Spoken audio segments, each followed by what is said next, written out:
ler kang sinopya sasmitaning wong sonya sayekti kawohyan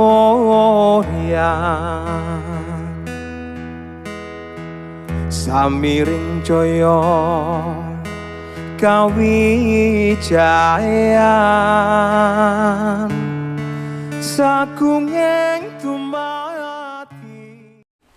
Assalamualaikum warahmatullahi wabarakatuh. Rahayu sagung dumadi, sehat berkah berkelimpahan untuk teman-teman, untuk saudaraku semua dimanapun berada. Masih bersama saya Ki Diwantoro ya. Kita saling sharing, tukar pikiran. Semoga kehadiran kita selalu membawa manfaat, membawa kesejahteraan, membawa kedamaian untuk semua makhluk dimanapun berada, di segala dimensi, ruang dan waktu. Saudaraku, kita sering ya di grup-grup saya, di komunitas-komunitas saya, di kelompok-kelompok spiritual itu sering membicarakan kita harus selaras dengan semesta, kita harus selaras dengan alam. Sering kita mendengar kata-kata, tapi kita nggak dikasih tahu maksudnya selaras, gimana caranya selaras, ya. Cuma hanya disuruh selaras dengan semesta, selaras dengan alam, tapi nggak tahu. Yang kita tahu, kita ambil mentahnya selaras dengan alam atau selaras dengan semesta itu seolah-olah duduk di atas gunung, ya, ngopi di atas gunung itu udah selaras dengan semesta, atau lebih ke menyatu dengan alam itu disebut dengan sudah selaras dengan semesta. Nah, itu bahasa kulitnya seperti itu, tapi kita nggak tahu makna maksud dalamnya yang dimaksud dengan selaras dengan semesta. Oke, saya kasih sedikit pemahaman yang agak dalam supaya kita nggak main di kulit terus ya. Jadi yang dimaksud selaras dengan semesta itu apa sih? Nah, kita harus bahas dulu. Alam semesta itu apa dulu? Kok kita harus selaras dengan semesta? Oke. Semesta ya, alam semesta ini, semesta dan segala isinya, ada manusia ya, ada hewan, ada tumbuhan, yang semuanya itu adalah ciptaan Tuhan. Oke. Berarti sudah kita ambil kesimpulan bahwa semesta adalah ciptaan Tuhan yang mereka pasti terkena hukum Tuhan itu sendiri, atau hukum sunatullah bahasanya. Mau hewan, mau tumbuhan, mau manusia itu sudah otomatis dan pasti terkena oleh hukum Tuhan yang Tuhan ciptakan sendiri. Artinya apa? Bolehlah kita manusia selalu menginginkan kebahagiaan, selalu menginginkan kesejahteraan, selalu menginginkan kedamaian. Semua manusia menginginkan itu. Tapi andaikan, coba kalian kita pikir lebih dalam, andaikan semua orang ini bahagia, apa kita bisa mengenal kesedihan itu sendiri?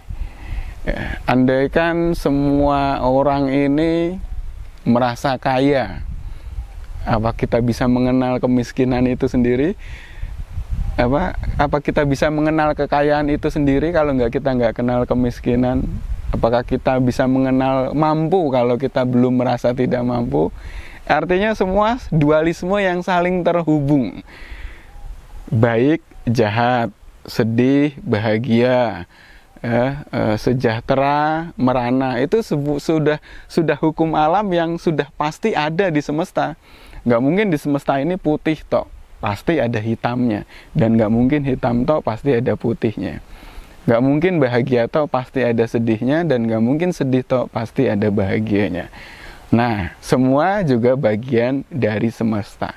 Artinya, ketika kita harus dan sudah mau selaras dengan semesta, kita harus bisa menerima semua itu. Jadi jangan cuma pengen nerima bahagianya toh, jangan pengen nerima senengnya toh, jangan pengen nerima banyak uang kayanya toh, tapi lawan dari itu, dualisme dari itu kita nggak terima. Itu namanya belum selaras, karena hitam itu sendiri, jahat itu sendiri, sedih itu sendiri, merana itu sendiri, itu juga bagian dari semesta. Nah, paham ya di sini ya? Berarti ketika kita sudah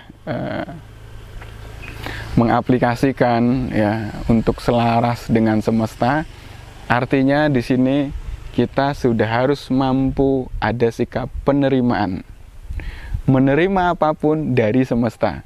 Ya baiknya kita terima, ya buruknya kita terima. Kita terima ini maksudnya kita hadapi dengan sabar. Oh, ini juga bagian dari kehidupan ini.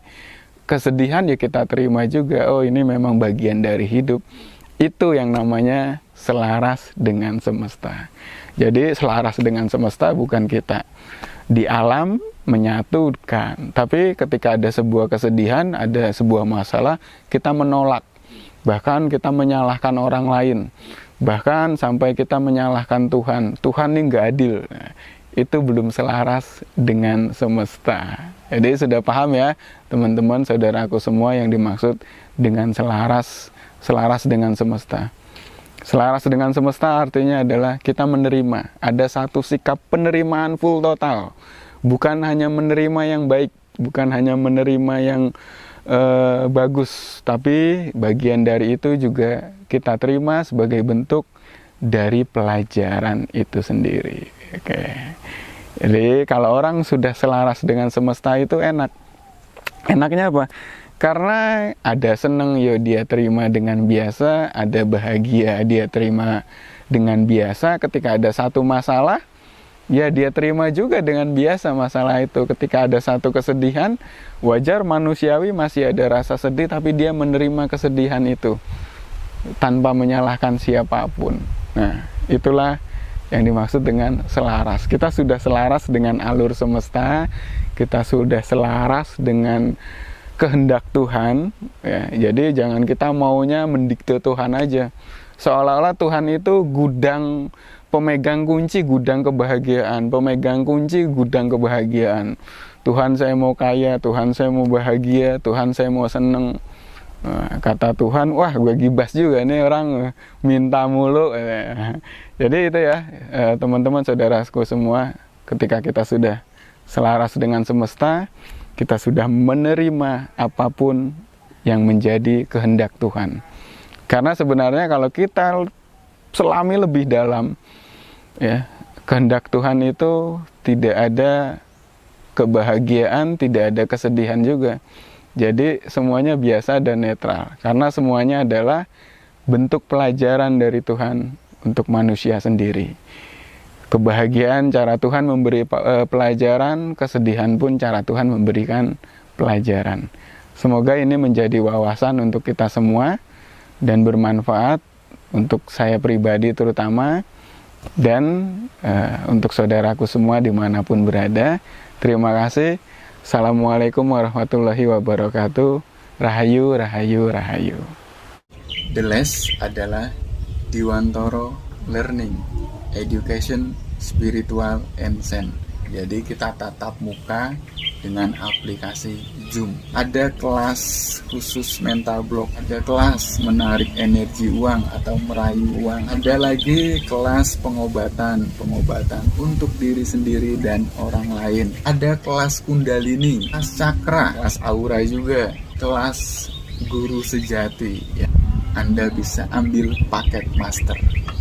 Apa sih yang diajarkan di paket master? Paket master ini seluruh kelas Anda pelajari dengan 10 kali pertemuan. Lalu di kelas master ini Anda juga diberikan lisensi atau hak untuk mengajarkan kepada orang lain. Ya, kalau Anda mengikuti program master, Anda lebih hemat karena semua Anda pelajari dengan biaya yang lebih hemat. Kami mengupas spiritual bukan dari sisi klinik, tapi kami mengupas spiritual secara ilmiah dan bisa diterima oleh logika sehat.